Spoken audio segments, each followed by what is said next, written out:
presented by DeSoto and the DeSoto Plymouth Dealers of America. The most exciting car today is now delighting the far highway. It's the Moped, it's the Navic, it's DeSoto. And here he is, the one, the only... Well, what do you know? That's me.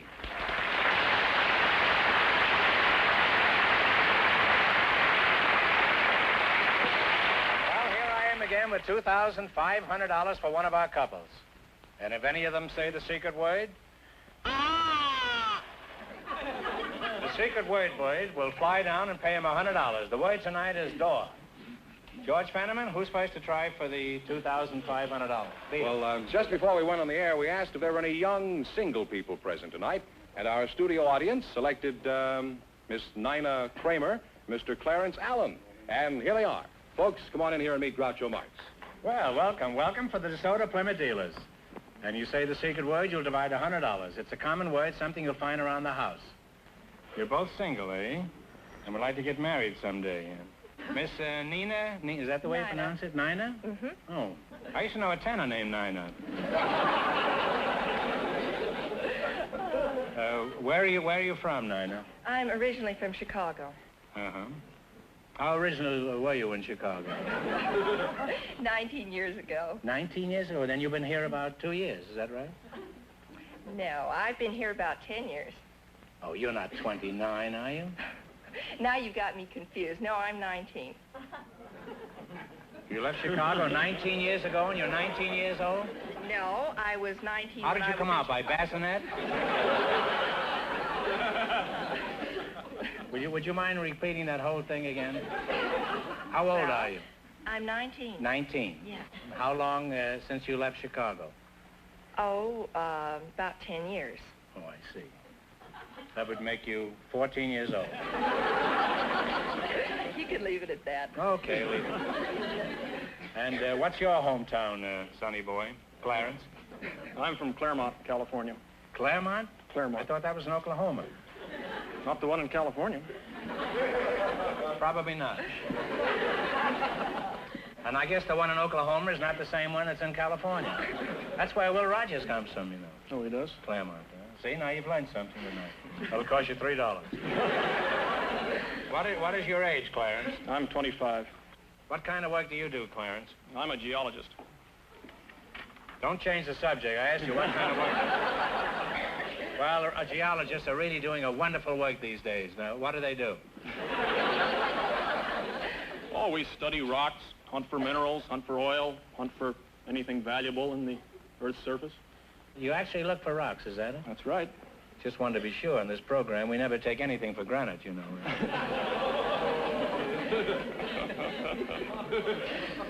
Stop groaning. It's free, you know this. Nobody forced you to come down here tonight. I could have used all your tickets tonight. Now, as a mining engineer, what would you say is the most valuable mineral? I'd say coal. You would, huh? I'd Coal. hate to bring a girl a wedding ring made out of coal. How about uranium? Do you ever look for that?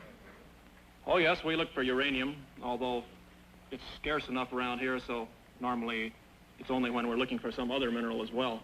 You mean if you want to find uranium, you have to look for something else? Well, that's what we do, yes.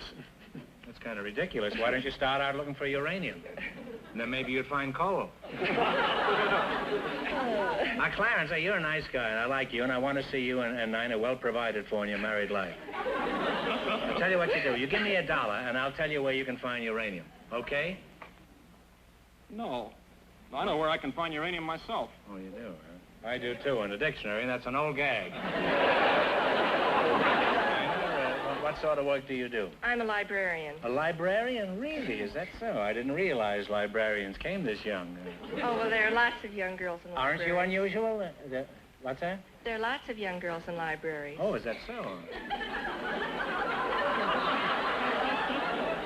I guess I'll have to start reading again. I used to belong to the Crook of the Month. Is that, Now, what library do you work for? The Beverly Hills Public Library. Really? I live in Beverly Hills. I don't think I've been there. Where is it located? Well, it's in the city hall, right next to the police station. Well, I've been there, all right. On the other hand, maybe it was the library. As I recall it, they booked me at the time. Now, let's see how well you work together as a team. Now, in just 1 minute, you're going to play You Bet Your Life for a chance at $2,500.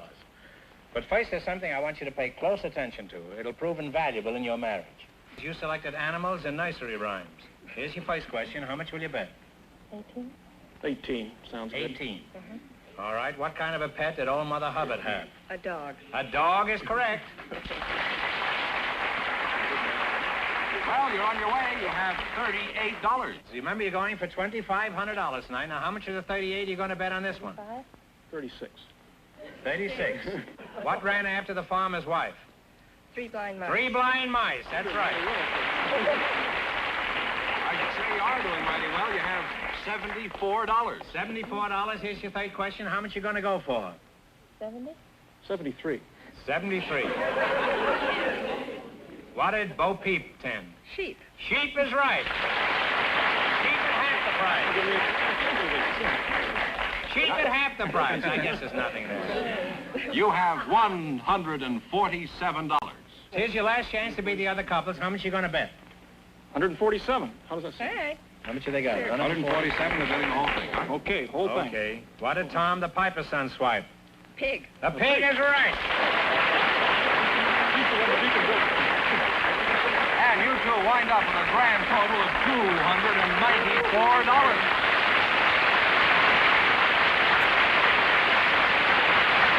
We invited some Army officers to the program tonight, and just before we went on the air, our studio audience selected Major Crossley.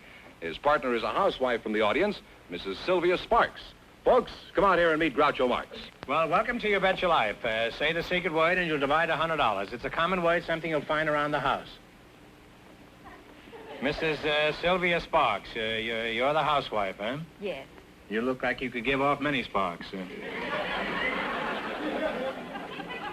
I used to wonder who was Sylvia. Where you from, Syl? New York. You from New York? Yes. Uh-huh. What does your husband do? He's a mechanical engineer at Norris Stamping and Manufacturing Company. And Major Ross Crosley, what is your hometown, Major? My home is Columbus, Ohio. Are you married, Maj? Yes, sir. Very much so. Did you volunteer or were you drafted? Sir, I volunteered. Should have married the Army. After 20 years, the Army gives you a pension. How long you been married, Sylvia? 4 months. 4 months, huh? First time out? Yes.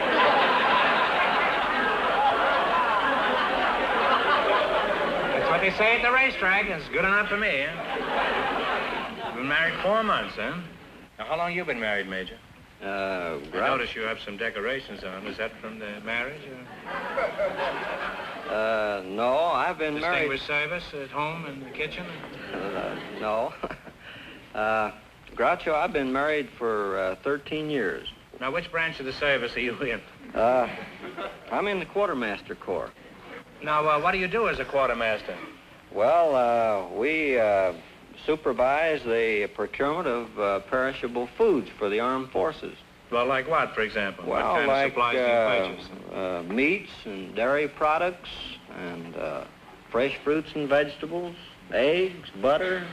Well, do you pay retail or wholesale prices? Well, we pay wholesale prices. We can't afford to pay retail prices because we buy in such large volumes. I buy in small quantities, and I can't afford to pay retail prices.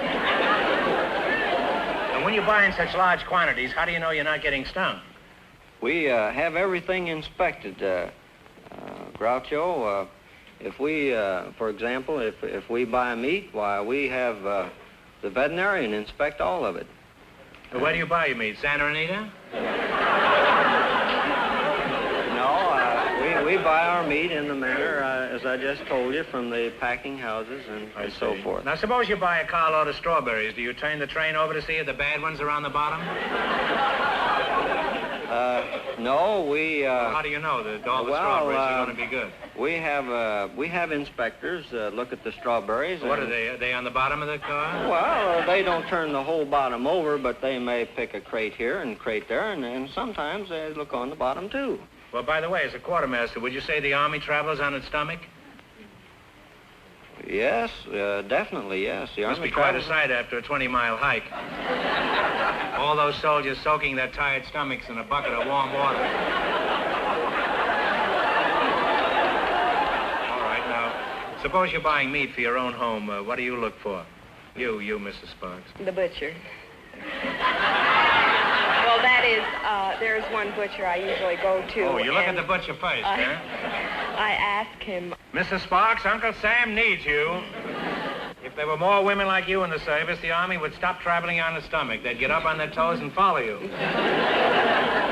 Well, I've learned a lot about shopping tonight. Now, let's see if you two can win a little grocery money. You might win $2,500. Run you $20 into more than our other couples. I can't tell you how much our first couple won, but Fenneman's offstage to remind our listeners. The librarian and the engineer won $294. Here we go. Let's see how high I can build you $20. You select the George Washington as your subject. Here's your first question. How much will you bet? 15. Let's make it 15. 15. 15? What is the name of George Washington's home? Mount Vernon. Mount Vernon is correct. And you're off to a good start. You have $35. You'd have missed that, Major. You'd have been drummed out of the Army. Huh? Remember, you're going for $2,500 tonight. Now, how much of the 35 you're going to go for? Oh, we'll go for 20. 20? Is that all right, Mrs. Sparks? What's the first name of George Washington's wife? Martha. Martha is right. You're now at $55. She certainly had a lot of candy stores at one time, yeah. Here's your third question. How much of the 55 you going to bet? And we bet it all. You're going to bet the 55? All right, where did Washington's army spend the bitter winter of 1777? Valley Forge. Valley Forge is right. Now you have $110. You got $110, and this is your last chance to beat the others. Now, how much you going to bet? 90. 90, is that all right, Sylvia? In what state was George Washington born? Virginia. Virginia is correct. Put it there, Major. Okay. Sylvia, you did a fine job there. And you wind up with a grand shot all total. through this thing. Now, you too, Fenneman. You wind up with a grand total of $200, and thank you very much. Groucho, Yeah? the secret word is still door. Talk slow, like it'll drag of this. All right. I was going to say that we invited some girl swimmers to the program tonight, and just before we went on the air, our studio audience selected Norma Weltz. Her partner is a sculptor, Mr. Yuka Solomunik. And here they are.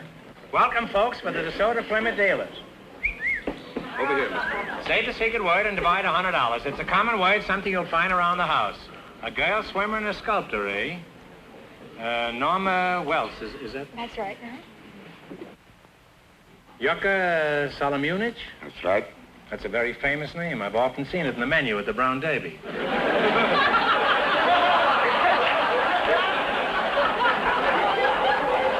You're some kind of an hors d'oeuvre, aren't you? No, I'm a sculptor. A sculptor, huh? Oh. That's quite a jump from hors d'oeuvres, huh? How did you ever get a name like Yuka Solomunik? Just like you did. My parents give it to me. As far as I know, your parents didn't even know me. Now, what does your name mean in the Brown Derby? It means salt of Munich. It means what? Salt of Munich. Salt of Munich? That's right. Oh. Now, where are you from, Mr. Solomunik? I was born in Yugoslavia. Why did you come to California? My doctor advised me to get rid of my sinus trouble I have. And did you get rid of your sinus? It gets worse than ever.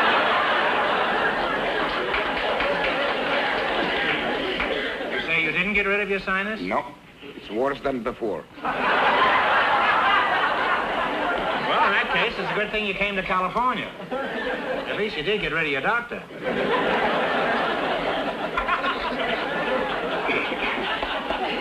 Could you sound off in Yugoslavian, Yuka? Sure. I speak it very well, you know. Go ahead, say something. Ti imaš veoma dobru glavu. Oh, you're a southern Yugoslavian. Okay, I give up. What did you say? You have very interesting head.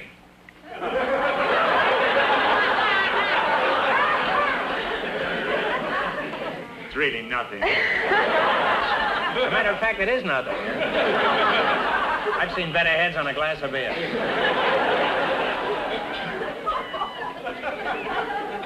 Are you married, Yuck? Yeah. I'll call you Yuck. We get familiar very swiftly on this show. You were married, Yuck? Yeah. How'd you meet your wife? Well, she used to come to my classes where I used to lecture in the sculpturing, you know, on sculpturing. Oh, you were a lecturer? Lecturing. Oh, a lecturer.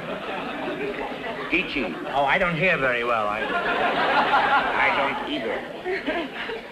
And how did you meet her? She was sitting in the audience? And Yes, she was teaching. spellbound at your lecture? She was not spellbound, but she was attracted to me, you see, and I have fallen in love with her nose. You fell in love with her nose? That's right. Did she have it with her? Yeah. Particularly her left nostril. You fell in love with her left nostril, huh? What was the matter with the right one? And what happened? You walked up to her after the lecture? Yeah. And what did you say to her? I told her I like your nose. No, this isn't your wife. You're a little... Now, Norma, that's a very pretty name, Norman. You're a very pretty girl. Huh? Thank you. Have you always been this pretty? Well, I guess so. You're a swimmer. Huh? Do you swim for a living? No, I'm a low freshman at SC. What kind of course are you taking there? 3 points to the starboard? No, elementary education. Oh. How old are you? 18. 18, huh? Are you being rushed by any of the fraternities at school? No, you mean sororities. Fraternities don't rush women. Things have certainly changed since I went to school. We used to rush anything. Mr. Solomunic, haven't you got a nickname? What'll I call you? You don't want me to call you Yuck, huh? Call me Yuck or George. I'll call you Yuck. I like it better. Let's talk about sculpturing. How did you acquire this skill? Well, first I was born. Well, Then that's reasonable to believe. Then I went to a famous academy to study. And then? And then I became a sculptor. Well, how did you decide to become a sculptor? I kind of like it, appealed to my sense. I study technical thing about sculpture, history of art, and anatomy. Well, I've studied anatomy, but I doubt if I could ever be a sculptor. However, I'm told I'm a pretty good chiseler. Now, do you think that Norma here would make a good statue? I think she would. Are you looking at her nostril, or are you just... Well, I'm looking at her interesting head. She has a very fine proportion head. Very beautiful nose. Steady there, Yuck. Now, when you see a beautiful woman, what's the first thing an artist like yourself looks for? What a ridiculous question. I look at her eyes. I'm surprised they don't throw me out of here. Pardon me, I didn't hear what you said. I say I look at her eyes. You look at the eyes first? Yes. Well, I can see I'd be a total loss as a sculptor. Now, Norma, close your eyes. Now, Yuck, you tell me the color of Norma's eyes. I don't know. I thought you just told me you always looked at a woman's eyes. Yeah, but I look at her eyes, at the depth of her soul, of her emotion, of her beauty, inner beauty. You see what I mean? I know. Beauty is only skin deep, huh? And that's good enough for me. Norma, you can open your eyes now. I put my mask back on. Now, Yuck, look into Norma's eyes and tell me, what does she look like inside? I think she has a very beautiful soul, no? Very fine expression, very depth. She's a good person. I can see it. You keep looking on the inside, I'll keep looking on the outside. Now, Yuck, have you done any well-known people in bronze or stone? Yes. I did one of the President Roosevelt before he died. President Roosevelt? Well, you must be very good, huh? I suppose. I'll have more respect for you now. You did Roosevelt? Yes. And how was he? Was he quiet when... It was very interesting. You see, during this work, he asked me, he says, what do you want me to do? I told him to keep his mouth closed, you see. And, Are you a Republican? No. The next day, the newspaper misinterpreted my story, and I told him to keep his mouth shut. Of course, I didn't. I just told him to keep his mouth closed because, you know, when you work, you have to keep your mouth closed, you know. I want to tell you that we're honored to have you here. I had no idea that you were such a talented sculptor. Thank you. I thought you were one of those cheap guys that stood on Atlantic City on the beach or something. So, Norma, what is your specialty as a swimmer? Backstroke. The backstroke? Could you give us an example of the backstroke? Right here. Well, yeah, why not? I haven't got any water. Wait a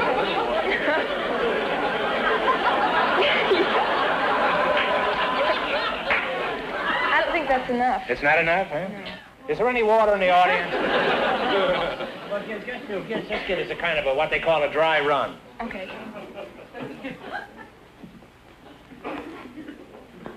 Like that. It's easy. The swim. And that's all you do? That's all you do, and kick your feet. Don't you do? Huh? Kick your feet. Well, do it and kick your feet at the same time. Well, thanks to you two, I know all about swimming and sculpting, and if I ever decide to have my statue carved, I'll go jump in the lake. Well, let's see how well you make out in the quiz. You run your $20 and the more than our other couples, and you'll get a chance at the $2,500 question. Now, I can't tell you how much our other couples won, but George Spenneman is off stage to remind our listeners. The librarian and the engineer are still ahead with $294. Here we go. Let's see how high I can build you $20. You selected international landmarks. Here's your first question. How much of the 20 are you going to risk? $15, yeah. 15? In what country do you find the pyramids? In Egypt. Egypt is right. And you're off to a good start. You have $35. You got $35. Remember, you're going for $2,500 tonight. Now, how much of the 35 you going to bet on this? 30. Okay. 30. In what country do you find the Louvre? L-O-U-V-R-E. Louvre in France. In France is right. Now you have $65. $65. How much you going to bet this time? We bet 60. Okay. 60. Yuck is a real chiseler, isn't it? In what country do you find the Leaning Tower? In Pisa, Italy. In Italy is right. Now you've climbed to $125. $125 is your last chance to beat the other couples. How much you going to go for? 120. 125 is that. Yeah, let's put the whole business. Don't kiss her, Yuck. Just talk it over. Okay. How much we 125 is that. Let's put 125, yeah. Okay. In what country do you find the Acropolis? In Greece. In Greece is right.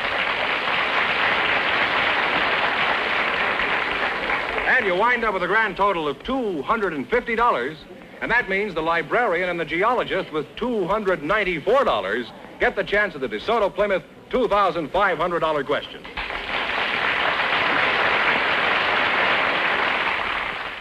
All right, now we'll find out. You've been hanging around these books all these years. We'll find out if you really know anything. Here we go for $2,500. I'll give you 15 seconds to decide on a single answer between you, so think carefully and please, no help from the audience. Here it is. If the President of the United States and the Vice President should both resign, who is next in line to succeed to the office of Chief Executive? The Secretary of State. He's Secretary of State or the Chief Justice? I think... One answer between you. Talk it over. Talk it over. I'll say Secretary of State. We want one answer between you. All right, what is the answer you two have decided upon? We'll say the Secretary of State. No, I'm sorry. According to law passed in 1947, the Speaker of the House of Representatives. So that means the big question next week will be worth $3,000. Well, you lost the big money, but you won how much? $294. $294 in the quiz. Congratulations, and thanks to both of you and to all of our contestants on the show tonight.